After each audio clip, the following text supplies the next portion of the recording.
இது வந்து ஜவ்வரிசியில் ஒரு 3 hours பிஃபோர் கொஞ்சம் தயிர் ஊற்றி கலந்து வச்சிடலாம். இது வந்து 3 ஹவர்ஸ்க்கு அப்புறம் இது என்ன செய்கிறோன்னு பார்க்கலாம். ஜவ்வரிசி இதை வச்சு ஒரு போண்டா செய்ய போகிறேன். இது வந்து 3 மணி நேரத்துக்கு முன்னாடியே தயிர் ஊற்றி ஊற வச்சுருக்கேன். இது வந்து லைட்டாக மிக்சியில் அரைச்சிட்டு அதுக்கப்புறம் இதில் போண்டா செய்யலாம். Welcome to Shanthi special.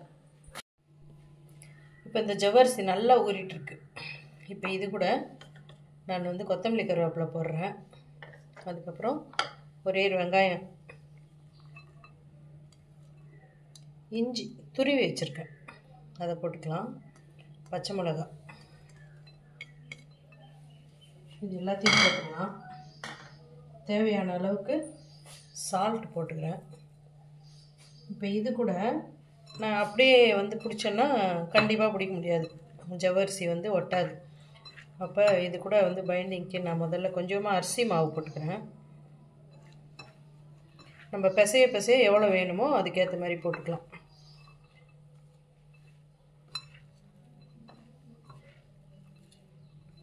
அது கூடவே கொஞ்சம் கோதுமை மாவு, நீங்கள் உங்களுக்கு வேணால் மைதா கூட போட்டுக்கலாம். நான் கோதுமை மாவு தான் போடுறேன். கூடவே கொஞ்சம் பெருங்காயம்.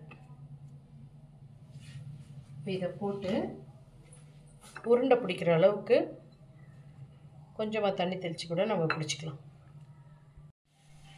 இப்போ நல்லா அழகாக பால்ஸ் மாதிரி பிடிச்சாச்சு. இப்போ இதை வந்து பொரிச்சிக்கலாம்.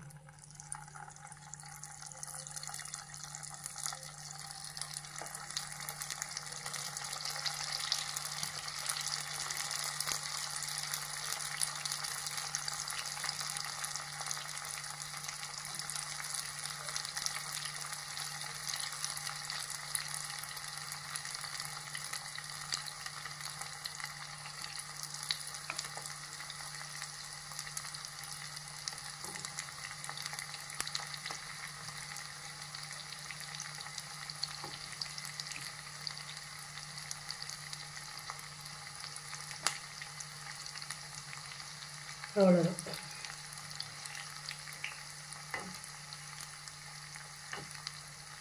தயிர் போட்டிருக்கிறதுனால நல்லா சாஃப்டாக இருக்கும்,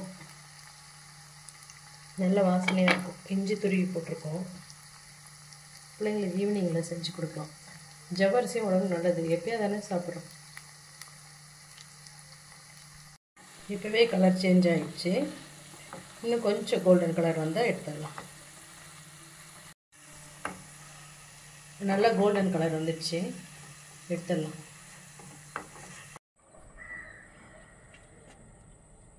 வெளியில் நல்லா கிறிஸ்பியாக இருக்குது, பயங்கரமாக இருக்குது. வெளியில் உள்ளே பாருங்கள் அவ்வளோ சாஃப்டாக இருக்குது. இது வந்து ஃபுல்லாக ஸ்டிம்மில் வச்சு பொரிச்சு எடுக்கணும். இதுக்கு ஒரு சட்டி, தேங்காய் சட்டி,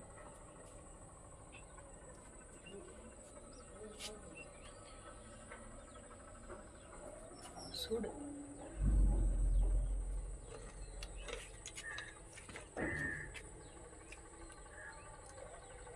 செம்ம டேஸ்ட்டாக இருக்குது ஜவ்வரிசி வச்சு போண்டா. நீங்களும் செஞ்சு பாருங்கள். பிடிச்சிருந்தா லைக் பண்ணுங்கள். தேங்க்யூ.